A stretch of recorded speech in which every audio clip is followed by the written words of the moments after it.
ये आकाशवाणी रायपुर है। छत्तीसगढ़ी समाचार बुलेटिन के संग रामेश्वरी बघेल के जय जोहार।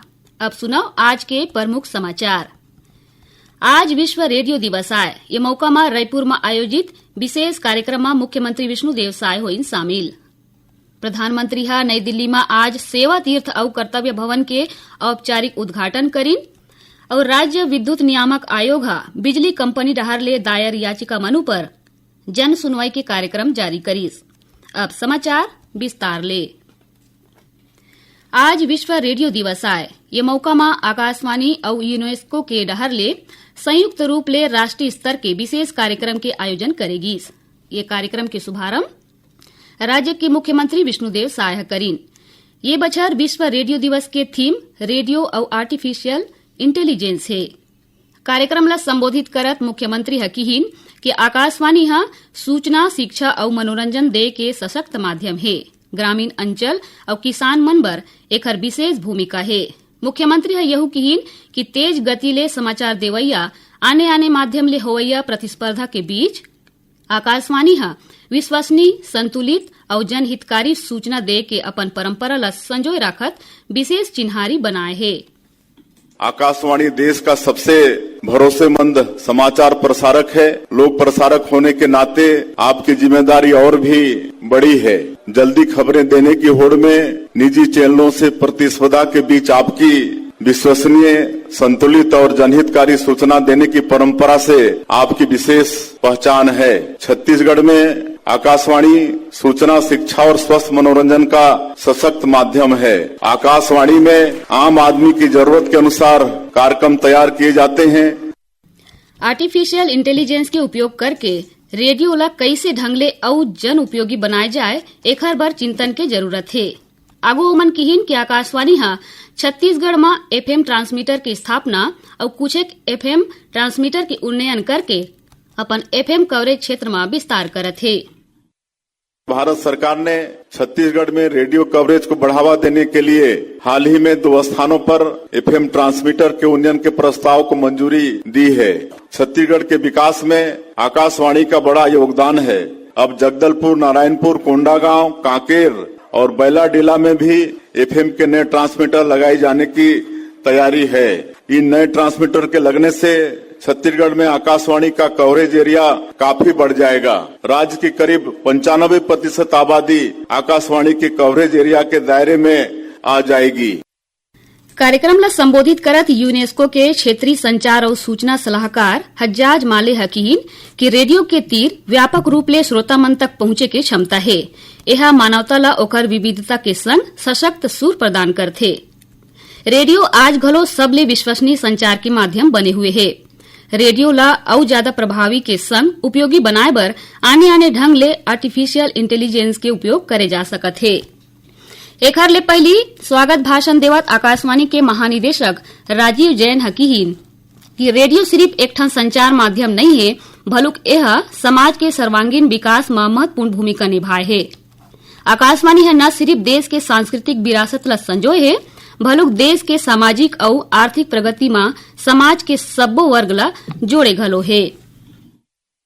9 दशकों से आकाशवाणी सूचना, शिक्षा और मनोरंजन के 3 आयामों से अपने ध्येय वाक्य बहुजन हिताय, बहुजन सुखाय को पूरा करने में पूरी तत्परता से काम कर रहा है। रेडियो के माध्यम से हमने न केवल देश की समृद्ध सांस्कृतिक विरासत को संजोया है, बल्कि देश की सामाजिक और आर्थिक प्रगति में समाज के सभी वर्गों को जोड़ा है। 23 भाषाओं और 182 बोलियों के माध्यम से आकाशवाणी ने देश के दूर दराज तक के हिस्सों में पहुंचकर उन्हें मुख्य धारा से जोड़ने की कोशिश की है। बदलती तकनीक के साथ आकाशवाणी ने भी कई परिवर्तन किए हैं। कार्यक्रम में राष्ट्रीय गीत वंदे मातरम के 150 बछर पूरे के मौका में आकाशवाणी के विशेष स्मारक श्रृंखला स्वाधीनता के जयघोष वंदे मातरम भारत के सांस्कृतिक धरोहर एक संगीतमय यात्रा के अंतर्गत अवैया 6 ठन संगीत प्रस्तुति के डिजिटल विमोचन करेगी। ये मौका में रेडियो के विकास यात्रा ऊपर प्रदर्शनी घलो लगाए गे रहीस। कार्यक्रम में ऑडियो विजुअल प्रस्तुतिकरण, परिचर्चा, विशेष पैनल चर्चा के संगे संग आने आने सत्र और सांस्कृतिक कार्यक्रम घलो आयोजित करेगी। प्रधानमंत्री नरेंद्र मोदी हा विश्व रेडियो दिवस के मौका में देशवासी मन ला शुभकामना देन हे। सोशल मीडिया पोस्ट में उमन की कि ये दिवस हा रेडियो ले जुड़े लोगन मन के उदिम ला सम्मान दे के मौका आए। इति सूचना और प्रसारण राज्य मंत्री डॉक्टर एल मुरुगन हा रेडियो के महत्वपूर्ण भूमिका के गोट करत अपन ननपन के दिल ला सुरता करीन। छत्तीसगढ़ी समाचार बुलेटिन आप मन आकाशवाणी रायपुर ले सुनत हव। छत्तीसगढ़ के खबर ले है आपकी वास्ता और खबर के विश्वसनीयता ले है हमार वास्ता। आकाशवाणी समाचार रायपुर के प्रादेशिक समाचार बुलेटिन के संगे संग हमार समसामयिक कार्यक्रम आप रेडियो के संग अपन मोबाइल में घलो सुन सकत हो। आकाशवाणी समाचार फेसबुक, ट्विटर और यूट्यूब में घलो हावय। हमार फेसबुक पेज हरे Chhattisgarh news on AIR, Twitter handle CGAIR news और हमार यूट्यूब चैनल हरे छत्तीसगढ़ AIR न्यूज। तो अब रेडियो के संगे संग आपके मोबाइल के माध्यम ले हम आप तक पहुंचत हन। छत्तीसगढ़ के हर खबर पर सुनत रहो आकाशवाणी समाचार। अब आगू बाढ़थन बाँचे समाचार को ती। प्रधानमंत्री नरेंद्र मोदी हा आज नई दिल्ली में सेवा तीर्थ और कर्तव्य भवन 1 और 2 के औपचारिक उद्घाटन के संग सेवा तीर्थ के नाव पट्टिका के अनावरण करीन।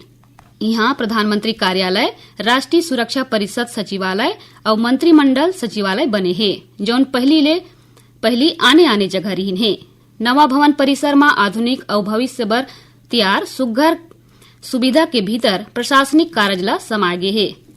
कर्तव्य भवन 1 और 2 में वित्त, रक्षा, स्वास्थ्य और परिवार कल्याण, शिक्षा और सूचना प्रसारण के संगे कतकोन महत्वपूर्ण मंत्रालय एक ही जगह है। दोनों भवन परिसर में डिजिटल रूप ले एकीकृत कार्यालय, व्यवस्थित सार्वजनिक संपर्क क्षेत्र और केंद्रीकृत स्वागत सुविधा घलो है। राज्य विद्युत नियामक आयोग हा राज्य के बिजली कंपनी रहर ले दायर याचिका मनु पर जन सुनवाई के कार्यक्रम जारी करे है। आयोग के अनुसार वार्षिक राजस्व आवश्यकता, टैरिफ निर्धारण और पूंजीगत निवेश योजना के अनुमोदन ले जुड़े याचिका मनु पर जन सुनवाई करी। 17 फरवरी के दुर्ग, बिलासपुर, राजनांदगांव और 18 फरवरी के अंबिकापुर, जगदलपुर और रायगढ़ में जन सुनवाई होही। आयोग उपभोक्ता जनप्रतिनिधि और आने हितधारक मन ले जन सुनवाई में खचित शामिल होए के अपील करे है, ताकि टैरिफ निर्धारण प्रक्रिया की व्यवस्था बन सके। मुख्यमंत्री विष्णुदेव साय यकीन है कि वन्य जीव प्रकृति के अमूल्य धरोहर है और उनकर संरक्षण संवर्धन बर सामूहिक रूप ले प्रयास जरूरी है। मुख्यमंत्री वन्य जीव के सुरक्षा बर निगरानी, अवैध गतिविधि पर रोक और ओकर सुरक्षा बर जन भागीदारी ला बढ़ाए बर जोर देन है। आज रायपुर में आयोजित राज्य वन्य जीव बोर्ड के बैठका में मुख्यमंत्री वन संरक्षण बर तीर्थखार में रहिया ग्रामीण मन में जागरूकता के संग युवा मन के भूमिका ला बढ़ाए के जरूरत बताइन है। बैठका में वन और जलवायु परिवर्तन मंत्री के अध्यक्षता में राज्य वन्य जीव बोर्ड के स्थायी समिति के गठन लगलो मंजूरी देगी से संगे संग वन क्षेत्र में विकास ले जुड़े आने प्रस्ताव के अनुमोदन करके ओमन ला राष्ट्रीय वन्य जीव बोर्ड ला स्वीकृति बर भेजे के निर्णय घलो लेगी। बलरामपुर में काली जिला स्तरीय सरगुजा ओलंपिक के समापन हुई। 3 दिन के कार्यक्रम के समापन समारोह में आदिम जाति और कृषि मंत्री रामविचार नेताम विजेता टीम और खिलाड़ी मन ला पुरस्कार देन। कार्यक्रम ला संबोधित करा श्री नेताम हकीहीन कि सरगुजा ओलंपिक खेल प्रतिभा ला निखारे के जबर माध्यम बने हैं और विशेष रूप ले आदिवासी अंचल के युवा मन ला अपन कला दिखा के आगू बढ़े के मौका मिलत है। बता दें कि सरगुजा ओलंपिक में सरगुजा संभाग के सबो 32 विकासखंड के 68,000 ले ज्यादा खिलाड़ी 12 ढंग के खेल स्पर्धा में भाग लेन। और आखिर में प्रमुख समाचार एक घाव फिर। आज विश्व रेडियो दिवस आए, ये मौका में रायपुर में आयोजित विशेष कार्यक्रम में मुख्यमंत्री विष्णुदेव साय होइन शामिल। प्रधानमंत्री नई दिल्ली में आज सेवा तीर्थ और कर्तव्य भवन के औपचारिक उद्घाटन करीन और राज्य विद्युत नियामक आयोग बिजली कंपनी रहर ले दायर याचिका मनु पर जन सुनवाई के कार्यक्रम करी जारी। एकरे संग छत्तीसगढ़ी समाचार बुलेटिन इहे सिरावत है। जय जोहार।